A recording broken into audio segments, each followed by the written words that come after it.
Day 3లో భాగంగా ఈరోజు అరకు ఏరియాలో ఉన్నటువంటి బొర్రా కేవ్స్కి వచ్చినాము. మొత్తం తిరిగి ఎక్స్ప్లోర్ చేద్దాం. ఫస్ట్ టైం వచ్చాము మేము బొర్రా కేవ్స్కు. ఎలా ఉంటుందో కూడా తెలియదు. విషయం ఏంటంటే మేము చేసే ఏ వీడియోలు కూడా హిస్టరీ తెలుసుకొని చదువుకొని స్క్రిప్ట్ రాసుకొని చేసిన అయితే కాదు. లైవ్లో మేము వెళ్ళి ఎక్స్పీరియన్స్ చేసే వాటిని మేము ఉన్నట్టుగా ఎక్స్ప్లెయిన్ చేస్తున్నాం తప్ప ఏ క్రియేటివిటీతో కాదు, లేదా ప్రిపేర్డ్ కాదని చెప్పి గమనించాను.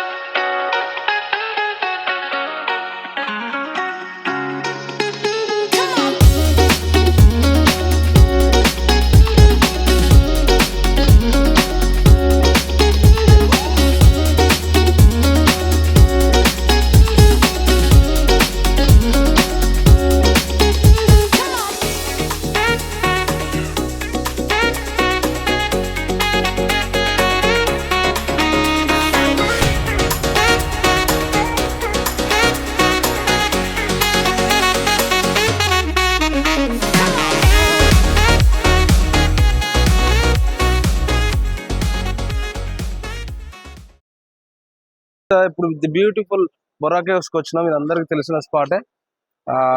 గతంలో ఎప్పుడు మేము విజిట్ చేయలేదు. First time Borra caves visit చేస్తున్నాము. So let's explore the entire Borra caves area. పైనుండి దాదాపుగా 200 to 300 metres by walk steps నడుచుకుంటూ వస్తే ఇక్కడ ఎంటర్ అవుతుంది బొర్రా కేవ్స్. ఇంకా ఇది ఇక్కడ జస్ట్ స్టార్టింగ్ మాత్రమే. ఇంకా పోతుంటే చాలా లోతుగా ఇంకా బ్రాడ్గా ఉంది. అక్కడ చూస్తే మీరు సన్ రైజెస్ కూడా డైరెక్ట్ పైనుంచి పడుతున్నాయి. ఇదంతా కూడా ఆ గుహ మొత్తం కూడా కవర్ అయిపోయి ఉంది. సమ్మర్ కాబట్టి టూరిస్టులు కూడా చాలా ఫ్లోటింగ్ కూడా ఉంది వచ్చే టైంలో. ఇక్కడ మీరు చూడొచ్చు, బయట నుండి చూస్తే పెద్ద కొండ ఇది. ఆ కొండకు ఏదైతే సెంటర్ పాయింట్ ఉంటుందో సెంటర్ పాయింట్ లో హోల్ ఉంది, పెద్ద హోల్ ఉంది. ఆ హోల్ నుండి డైరెక్ట్ సన్ రైజెస్ పడుతున్నాయి ఇక్కడ. ఇది అదే ఆ సన్ రైజెస్ పడే స్పాట్కి వెళ్దాం. మనం కూడా ఆ సన్ రైజెస్ ని రిసీవ్ చేసుకున్నాం. ఇక్కడ ఇది పాయింట్, ఇది sun rises point. Just this is the point, this is the point. ఇంకా కూడా కిందికి వెళ్ళాలి మనం. మొత్తం చాలా లోతుగా ఉంది. జస్ట్ స్టార్టింగ్ లో ఉన్నాం మనం. ఇప్పుడు జనరల్ అయితే అటు స్టెప్స్ వే ఉంది. అది స్టెప్స్ వే అంటే మేము ఆల్రెడీ ఇక్కడ సన్ రైజెస్ దాకా వచ్చినాము. సో మళ్ళీ వెనకకి వెళ్ళడం ఎందుకని చెప్పేసి ఇది షార్ట్ కట్ వే ఉంది. ఇక్కడ ఆల్రెడీ మనలాంటి ఎక్స్పెరిమెంట్స్ చేసే వాళ్ళు ఆల్రెడీ ఇక్కడ ఒక షార్ట్ కట్ వే కనిపెట్టిండ్రు. ఆ వే గుండా మనం ఇప్పుడు వెళ్తున్నాం. ఇప్పుడు వెళ్తే మళ్ళీ ఇక్కడ మధ్యలో స్టెప్స్ వేకి మనం కలుస్తాం బొర్రా కేవ్స్ లో స్టార్టింగ్ పాయింట్ లో. ఇప్పుడు వెళ్తున్నాం. ఇది చాలా డేంజరస్ గా ఉంది. ఇది సాహసం అనే చెప్పాలి, ఎందుకంటే గ్రిప్స్ దొరకవు. నాకు ఈ ట్రెక్కింగ్ షూస్ కొంత హెల్ప్ అవుతున్నాయి ఇలా దిగే క్రమంలో. షూస్ జనరల్గా నేను రెగ్యులర్గా వాడే షూసే, బట్ ఇది కొంచెం ట్రెక్కింగ్ కూడా మంచి గ్రిప్స్ వస్తున్నాయి ఈ షూస్తో. సో ఇలా వచ్చినాము. సన్ రైజెస్ ఏరియా నుంచి ఇటువైపు వచ్చినాం కదా. ఈ షార్ట్ కట్ లో దిగే క్రమంలో ఇక్కడ వస్తే పైనుంచి ఏదో డ్రాప్స్ ఇక్కడ ఈ గుహలో ఉన్నటువంటి రాయి మీద పడుతున్నాయి. ఆ రాయి మీద పడడంతో ఇక్కడ ఒక డిఫరెంట్ షేప్ వచ్చి చూడొచ్చు మీరు. చాలా వెరైటీగా ఉంది. పైనుండి డ్రాప్స్ వాటర్ అలాంటి సమ్ లిక్విడ్ లాగా పడి ఇక్కడ ఒక డిఫరెంట్ షేప్ ఏర్పడ్డది. ఇక మనల్ని దీన్ని కూడా అతిథ శక్తులు అంటగట్టేసి ఇక్కడ ఏదో శివలింగమా లేదంటే ఇంకేదో అద్భుత రూపం ఏర్పడిందని చెప్పేసి దేవుడినో లేదంటే మహిమల్లో చేసే ప్రమాణం కూడా ఉందని గమనించాలి. ఇక ఇలా ముందుకెళ్తే కింద మళ్ళీ మెట్ల మార్గానికి మనం కనెక్ట్ అవుతాము. ఇది కొంచెం కష్టంగానే ఉంది దారి. మా కెమెరామెన్కి ఇంకా కష్టంగా ఉండొచ్చు.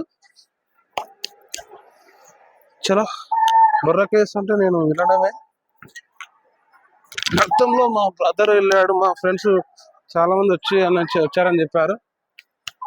కానీ ఏదేమైనా కూడా బొర్రా కేవ్స్ ఫోటోలలో ఏదో వీడియోస్ లో వ్లాగ్స్ లో చూస్తే మాత్రం వేస్ట్ అండి. డైరెక్ట్ విజిట్ చేస్తేనే కరెక్ట్, ఎందుకంటే అంత మంచి ఎక్స్పీరియన్స్ ఉంది ఇక్కడ. ఇక స్ట్రేంజ్ అసలు. సో బొర్రా కేవ్స్ అంటే డైరెక్ట్ విజిట్ చేయాల్సిందే. ఇంకా ఏ బ్లాగ్స్ లో ఏ వీడియోస్ లో కూడా మనం ఎక్స్పీరియన్స్ చేయలేమని చెప్పేసి అందరూ గమనించాలి. ఒక సెంటర్ పాయింట్ ఇది. ఇక్కడ ఒక జంక్షన్ లాగా ఉంది, సెంటర్ పాయింట్. దీని నుంచి మనకి కొంచెం కిందికి వెళ్ళొచ్చు. ఇక్కడ ఆల్రెడీ అక్కడ ఇంతసేపు చెప్పాను కదా, పైనుంచి వాటర్ డ్రాప్స్ కారంగా కారంగా ఒక డిఫరెంట్ షేప్ ఏర్పడిందని. ఆ ఏర్పడ్డ షేప్ ని వీళ్ళు దేవుని చేసి పడేసిండు. ఇక ఇట్లాంటి దేవుళ్ళు ఎంతమంది ఉన్నారు ఇంకా ఈ గుహలో.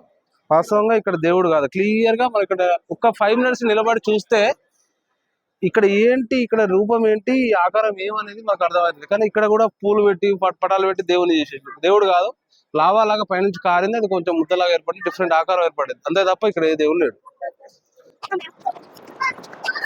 చూడండి ఇక్కడ మొత్తం చీకటి, అసలు ఈ మాత్రం లైటింగ్స్ కూడా లేకపోతే కంప్లీట్ చీకటి ఉండే అవకాశం.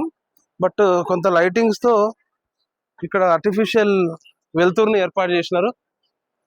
ఇక్కడ ముందుకు వెళ్తున్నాము. యాక్చువల్ గా ఈ స్టెప్స్ మార్గము చాలా చాలా ఏళ్ళ నుంచి ఇదంతా కూడా ఆర్టిఫిషియల్ గా ఏర్పాటు చేసిన, లేకపోతే సో దీనిలో ఎక్స్ప్లోర్ చేయాలంటే అది అసాధ్యము. ఇక special kit, special gloves, trekking shoes, special wearable glasses, dress అంతా పర్టిక్యులర్ గా మనం సెటప్ తో రావాల్సి ఉంటది. బట్ ఇది ఒక షూటింగ్స్ అంటే ఒక విజిటింగ్ స్పాట్ లాగా చేశారు కాబట్టి టూరిజం వాళ్ళు దీంట్లో స్టెప్స్ ఇవన్నీ కూడా ఆర్టిఫిషియల్ గా ఏర్పాటు చేసి అందరికీ కూడా వెళ్ళడానికి ఈజీగా చేశారు. అయినప్పటికీ కొంత హరిబుల్ గానే ఉంది, ఎందుకంటే చాలా లోతుకు వచ్చాము. అసలు పైకి చూస్తే మీరు ఎక్కడ టోటల్ ఈ కొండను చూస్తే అక్కడ ఉంది దాదాపుగా. ఇప్పటికీ మనం 100 మీటర్ల లోపలికి వచ్చాము. 100 మీటర్ల లోపలికి వచ్చాము ఇప్పటికి. ఆల్రెడీ మెయిన్ కోటం సెంటర్ పాయింట్ నుంచి చూస్తే 100 మీటర్ల కిందకి నడుచుకుంటూ వచ్చాము. ఇంకా కూడా ఎంత ఉందో కూడా తెలియదు. చలో వెళ్దాం, చూద్దాం. మొత్తం చీకటి, అక్కడ అక్కడ ఒక్కొక్క లైట్ పెట్టారు. తక్కువ లైటింగ్లు బెటరే ఉంది. పూర్తిగా లైటింగ్స్ ఏర్పాటు చేసినా బాగుండదు. ఇలా ఎక్కడో ఒక చోట లైట్ పెట్టడమే నిజంగా అంటే ఇది ఒక చీకటి ఎక్స్పీరియన్స్, ఒక గుహ ఎక్స్పీరియన్స్ అవుతుంది. అక్కడ మన వాళ్ళు వస్తున్నారు. మా వాళ్ళు చాలా వెనకబడిపోయినారు. ఇంకా మేము వ్లాగ్ చేసుకుంటూ మా కెమెరామెన్ మేము ఇట్లా వస్తున్నాము. బట్ మా వాళ్ళు ఇంక వెనకాలే ఉండిపోయారు. చాలా జాగ్రత్తగా రావాలి పిల్లలతో వచ్చినప్పుడు, తప్పకుండా చాలా జాగ్రత్తగా రావాలి దిగేటప్పుడు. ఎందుకంటే ఇక్కడ పైనుండి వాటర్ డ్రాప్స్ పడుతున్నాయి, అక్కడక్కడ జారుతుంది. మోరోవర్ ఏంటంటే ఇక్కడ కింద ఉన్నటువంటి టైల్స్, ఈ స్టెప్స్ కూడా అంతా కూడా స్మూత్ పాలిష్ స్టోన్ కాబట్టి, ఆ మార్బుల్స్ టైప్ కాబట్టి జారిపడే అవకాశం ఉంది. నేనైతే ట్రెక్కింగ్ షూస్ చాలా హెల్ప్ అవుతున్నాయి నాకు తెలిసి. ఇప్పుడు నాకు ఎక్స్పీరియన్స్ కూడా చేస్తున్నా. వీలైతే ఉంటే కనుక వచ్చినప్పుడు మీరు కూడా సెటప్తో వస్తే ఇంకా మంచిది. ఇంక ఇలా ముందుకెళ్తే ఇటేమో కిందికి వెళ్ళేవే ఉంది, ఇటేమో పైకి వెళ్ళేవే ఉంది. మరి పైకి వెళ్ళేవేలో ఏముందో తెలియదు. ఫస్ట్ అయితే కిందికి వెళ్ళొద్దాం మనం.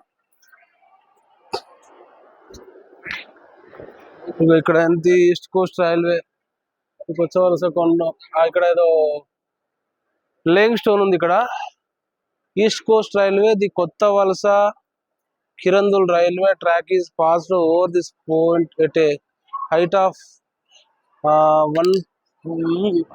178 feet and the thickness of the rock strata at this point is 100 feet below the railway track. You are here at a height of 202 feet above the mean sea level. Free East Coast Railway wishes you a happy trip. Okay, పైన అంట east Coast railway అంటే ఇప్పుడు మనము journey చేసిన railway ఉంది కదా, అది పైనుండి వెళ్తుందంట. దానికోసం ఇక్కడ ఇండికేషన్ ఇచ్చారు. ఇక్కడ క్రౌడ్ అయితే ఈరోజు బాగా ఉంది. సమ్మర్ ఎఫెక్ట్ అనుకుంటా. సమ్మర్ మోరోవర్ ఇది వీకెండ్ కాబట్టి సాటర్డే మేము వచ్చింది, సో దాని ఎఫెక్ట్ అనుకుంటా చాలా క్రౌడీగా ఉంది. బట్ ఏంటంటే ఇక్కడ దీంట్లో ఎంతసేపు తిరిగినా కూడా ఇబ్బంది అయితే లేదు, ఎందుకంటే న్యాచురల్ గా ఇది వెరీ కూల్ గా ఉంది ప్లేసు.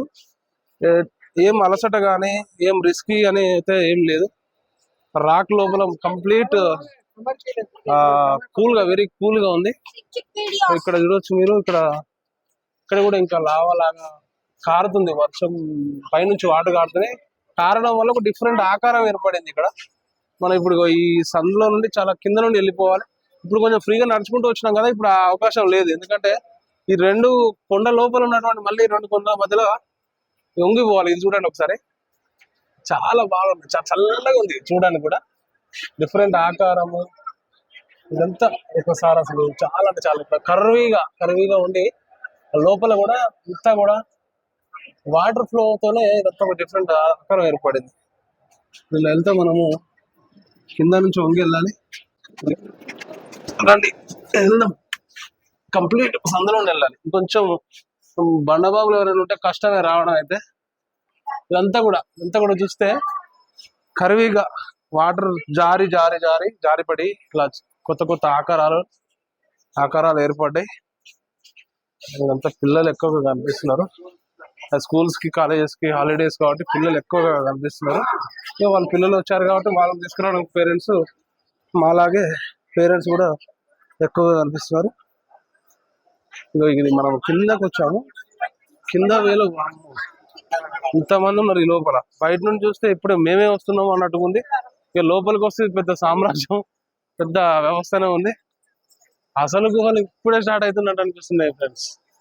ఎందుకంటే ఇక్కడ చూడండి, అసలు నేను అక్కడ స్టార్ట్ అయింది కదా అదే పెద్దదేమో, ఇక మళ్ళీ ఇంక కొంచెం దూరం వెళ్ళి ఎక్కి పైకి ఎక్కడం అనుకున్నాం. కానీ ఇక్కడ చూడండి అసలు గుహలు ఇక్కడ స్టార్ట్ అయినాయి ఘోరంగా.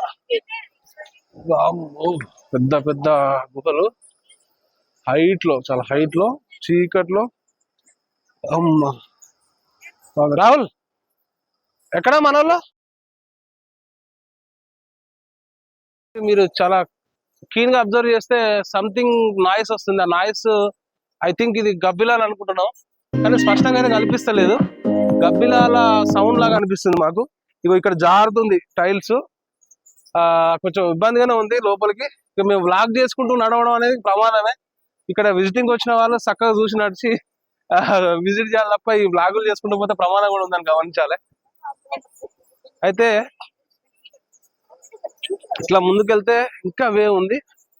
మన వాళ్ళు మాట్లాడుకుంటూ వస్తున్నారు. నేను దీని గురించి ముందుగా ఏం ప్రిపేర్ అవ్వలేదు, చదవకుండానే డైరెక్ట్ గా మేము చూసుకుంటూ లైవ్ లో ఎక్స్ప్లెయిన్ చేస్తున్నాం తప్ప హిస్టరీ కానీ ఏం చదివింది అయితే లేదు. డైరెక్ట్ ఎక్స్ప్లోర్ చేస్తున్నాము. ఎక్స్ప్లోర్ చేసింది లైవ్ లో మేము ఫీల్ అయిందే చెప్తున్నాము. సో అది దానికి మీరు ఆల్రెడీ దీని గురించి పూర్తిగా అవగాహన ఉన్న వాళ్ళు ఏమైనా ఉంటే కూడా మీరు కూడా షేర్ చేసుకోవచ్చు మాతో, మేము కూడా తెలుసుకుంటాము. ఇక్కడికి వస్తే ఇలా మధ్యలో ఫొటోస్ తీయడానికి రెడీగా ఉన్నారు. ఇక్కడ ఫొటోస్ తీస్తామని చెప్పేసి ఫొటోస్ ఆల్రెడీ డెమోస్ పెట్టున్నారు.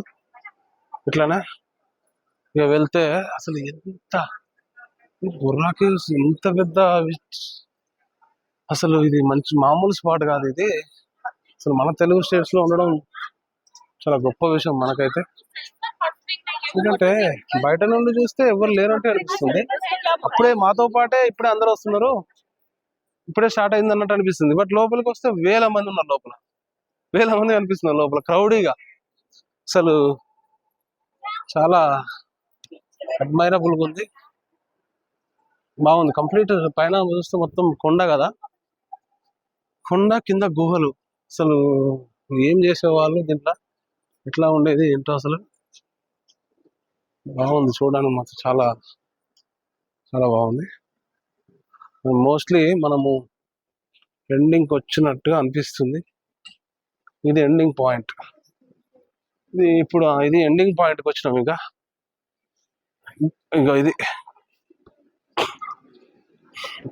ఇది ఫ్రెండ్స్ బొర్రా గుహలు.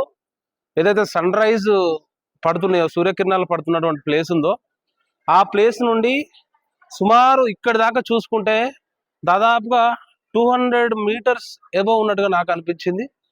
ఇదైతే ఎండింగ్ పాయింట్ లో ఉన్నాం మనం ప్రజెంట్. ఇక్కడ నుంచి మళ్ళీ రిటర్న్ లో ఆ పైన ఒక వే ఉంది కదా, అది కూడా చూసుకొని మనము బొర్రా గుహల నుంచి ఎగ్జిట్ అయిదామని చెప్పేసి ప్లాను.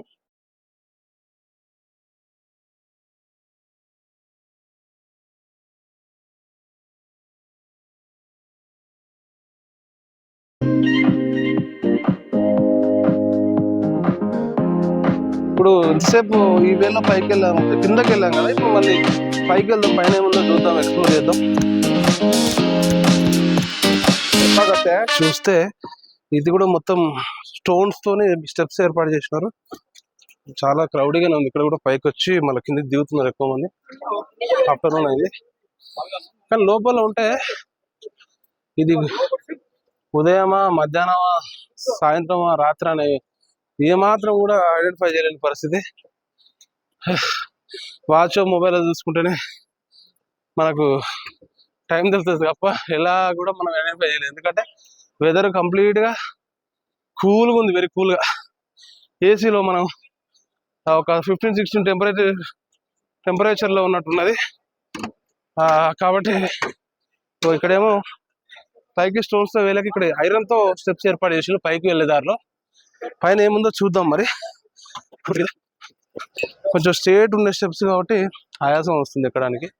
అదేమో ఫ్లాట్గా ఉండే కొంత డైరెక్ట్ స్ట్రేట్గా ఉన్నాయి స్టెప్స్. మీరు ఒకసారి అటు చూడొచ్చు. మొత్తం కొండను అబ్జర్వ్ చేస్తే లోపల గుహలు అసలు అమేజింగ్. ఇదొక వింత ప్రదేశము. చెప్తే మాత్రం ఎక్స్పీరియన్స్ చేయడం కష్టం. ఖచ్చితంగా చూడాల్సిన ప్రదేశం. మొత్తం టాప్కి వచ్చినాము. బొర్రా కేవ్స్ టాప్ లోపల కొండ మీద టాప్కి వచ్చినాం. ఇక్కడికి వస్తే ఇక్కడ గంటల శబ్దం అనిపిస్తుంది. మేబీ ఇక్కడ ఎవరినో వెలిసేటట్టు చేసినట్టుంది.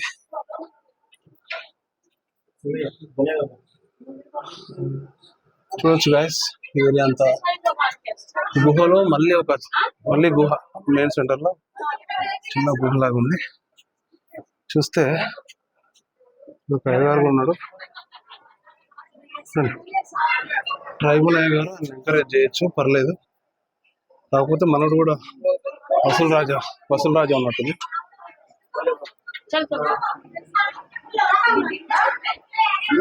చూడవచ్చు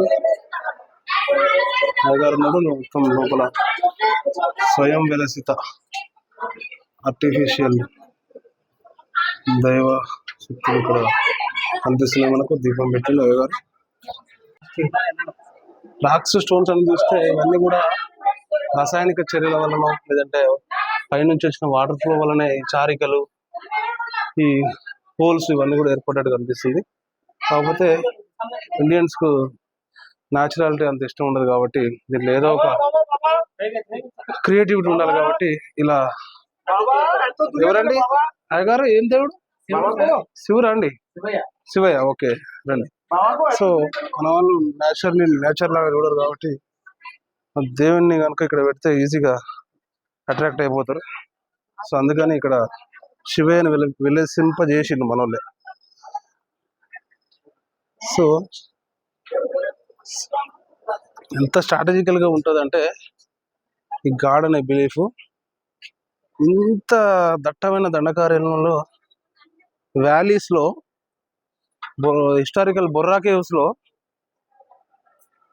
లో ఇన్సైడ్ టాప్ హైట్ లో ఇక కొంత ప్రత్యేకత అంటే స్ట్రాటజికల్ గా ప్రత్యేకంగా ఉండాలి, ప్రత్యేకంగా చూపిస్తే జనాలు బిలీఫ్ అనేది కంటిన్యూ అవుతుంది అనే ఉద్దేశంతో వాళ్ళు ఈ స్పాట్ని ఎంచుకొని ఇక్కడ మంచిగా శివయ్యను వెలిసేలా చేసిండు. వాళ్ళే వెలసింపజేసిండు. అంటే స్వయంభే, ఇక్కడ కూడా స్వయంభే అన్నట్టు. ఈ రకంగా చూస్తే స్వయంభు అంటే ఎవరు స్వయంభు? ఇక్కడ ఉన్న బిలీవర్స్ వాళ్ళ స్వయంభు, అంటే వాళ్ళకి ఏర్పాటు చేస్తున్నారు. అక్కడ ఆయన వచ్చి ఆడ విగ్రహాలు ఏర్పాటు చేసుకోలేదు, అక్కడ గంట లేదు, అక్కడ కుంకుమ లేదు, పసుపు లేదు. అయినా కూడా ఇక్కడ స్వయం అంట. అసలు ఇండియాలో ఏదైనా సాధ్యమే, అన్నీ స్వయంభే. ఇక్కడ మూఢనమ్మకాలు కూడా స్వయంభే, మూఢ భక్తి కూడా స్వయంభే. ఒకరు ఎక్కినారు, నేను ఒక 2 minutes మేము వీడియో చేసుకుంటూ చూస్తే ఒకరు ఎక్కినారు, చెప్పులు ఇప్పిన వాళ్ళు ఇప్పుతున్నారు, ఇప్పకుండా వెళ్ళే వాళ్ళు కూడా ఇప్పకుండా వెళ్తున్నారు. అయ్యగారి దగ్గరకు పోతున్నారు, ఒకరు డబ్బులు వేస్తే వాళ్ళని చూసి ఇంకోరు డబ్బులు వేస్తున్నారు, 10, 20, 50 ఉందా. అలాగే గంట కొట్టే వాళ్ళు ఒకటి కొడుతున్నాడు, కొడుతులేడు. అయ్యగారు కూడా ఏంటంటే ఆడ డబ్బులు పెట్టిన వాళ్ళకి గంట నెత్తి మీద పెడుతున్నాడు, ఏదో మంత్రం చదువుతుండే, లేదు లేని వాళ్ళకు సైడ్ చేస్తున్నాడు. అంతే. భక్తి అంటే blessings are not equal to all. అంటే దీవెనలు కూడా అందరికి సమానం కాదు. దాంట్లో కూడా చాలా అసమానతలు ఉన్నాయి, చాలా వేరియేషన్స్ ఉన్నాయి. సో బిలీఫ్ సిస్టమ్ ఉన్నంత కాలం, అది హిందూ బిలీఫా, క్రిస్టియన్ బిలీఫా, ముస్లిం బిలీఫా, whatever beliefs are myths and blind beliefs as per my perception. విషయం ఏంటంటే మీకు బయటికి వెళ్ళాక ఒక విచిత్రం చూపిస్తా. ఒక 70 ఏళ్ళ ముసలోడు మైక్ పట్టుకొని దేవుడు దేవుడే దేవుడే దేవుడు అని తిరుగుతున్నాడు మైక్ పట్టుకొని. మాకు స్టార్టింగ్ లా బొర్రా కేవ్స్ దగ్గర దిగ్గానే లగేజ్ మేము ప్రయాసాలకు వచ్చి మేము ట్రైన్ దిగి మేము అంత లగేజ్ గుంజుకొని మేము చిన్నగా లోయలకి వెళ్ళి చిన్న కింది దిగుతుంటే అంటే పార్కింగ్ అంటే టాక్సీ స్టాండ్కి వస్తుంటే వాడు మైక్ పెట్టుకొని వచ్చి ఏసే నా దైవం, ఏసే మీ దైవం, ఏసు మాత్రమే దేవుడు అని మైక్ ఇట్లా పెట్టుకొని 70 years old age person white and వైట్లు వేసుకొని ఒకడే మైక్ పెట్టుకొని ఓపెన్ మైక్ పెట్టుకొని నడుచుకుంటూ తిరుగుతున్నాడు మా చుట్టూ ఇంకా జనాల చుట్టూ. అరే బాబు, ఎవరు దైవము, ఎవరు ఒక్కడు, మరి ఒక్కడే ఏసే ఒక్కడే దైవం అయితే మరి ఇక ఇన్ని దైవాలు ఏందన్నట్టు మరి క్రియేటివిటీ మీద వాళ్ళయ్య. అసలు ఏ దైవము లేదు, దైవమే మూఢనమ్మకము, దయ్యమే మూఢనమ్మకము, మనిషే నిజము, స్వశక్తి శ్రమయే ఫలితము. అంతకు మించి ఎటువంటి అభూత శక్తులు, అభూత కల్పనలు, అతీంద్రియ శక్తులు పనిచేయవు, అవి లేవు, అవి మనగడలో లేవు. అవి మనం సృష్టించుకుంటే మాత్రమే అవి ఎగ్జిస్టెన్స్లోకి వస్తాయి. నిశితంగా పరిశీలిస్తే ఖచ్చితంగా అవి మూఢనమ్మకాలని, క్రియేట్ అని, అవి కొంతమంది గతంలో అంటే 100,000 ఏళ్ల క్రితము కొంతమంది వాళ్ళ స్వార్థం కోసం సృష్టించినటువంటి వ్యవస్థ మాత్రమే దేవుడు. Otherwise there is no god existed. It is true. ఒక్కసారి మీరు కూడా ఆలోచిస్తే, మీరు కూడా నిశ్చితంగా పరిశీలిస్తే ఈ విషయాలు మనకు అర్థమవుతాయి. అందుకు ఎగ్జాంపుల్స్ చాలా మంది ఉన్నారు. My perception is 1% only. Prior to me there are so many intellectuals, there are so many unbelievers are there in the history, like Periyar, like Ambedkar, like Gautam Buddha. So ఇక topic అటు పక్కన పెడితే ఇది బొర్రా గుహలు మొత్తం కూడా మనం explore చేసాము. ఎక్కడ వెళ్ళినా కూడా ఈ గాడ్ క్రియేటివిటీ అనేది కరెక్ట్ కాదు. నేచర్ లాగా చూడండి. దైవ ఆలయాలు, దైవస్థానాలు ఎక్కడ ఉంటే అక్కడి వరకే దేవుని ఆపాదించండి తప్ప ఈ నేచర్లో, చెట్లలో, ప్రకృతిలో కూడా దేవుణ్ణి పెట్టి ప్రకృతిని ఆగం చేయొద్దని నా ఉద్దేశం. ఇట్లుంటే అజంతా ఎల్లోరా గుహలు అని ఉంటాయి. ఇప్పుడు అజంతా ఎల్లోరా గుహలు మహారాష్ట్రలో ఉంటాయి. అవి ఎట్లుంటే ఊహించుకుంటేనే చాలా అన్ఇమాజినరీగా ఉన్నాయి. అజంతా ఎల్లోరా గుహలు, ఈ బొర్రా గుహలు తెలుగు రాష్ట్రాల్లో ఉన్నాయి. వాటికంటే చిన్న గుహలు అని తెలిసింది. ఇక మహారాష్ట్రలో ఉన్నటువంటి ఆ గుహలకి వెళ్తే ఆ ఎక్స్పీరియన్స్ ఇంకా అమేజింగ్ ఉంటుంది అనుకుంటున్నాను. మా పిల్లలు సిద్ధాంత్ మౌర్య, వేదాంత్ మౌర్యల కోసం నన్ను అప్పుడప్పుడు ఇలా వాడుకుంటారు యాంకర్ లాగా. Thank you for watching Maurya's life skills YouTube ఛానల్. ఇఫ్ ఎనీ కంటెంట్ నొప్పించే విధంగా ఉంటే దాని గురించి బాగా ఆలోచించిన తర్వాత మీ కామెంట్స్ పెట్టండి, రీసెర్చ్ చేసిన తర్వాత కామెంట్స్ పెట్టండి అని కోరుతున్నా. Thank you all.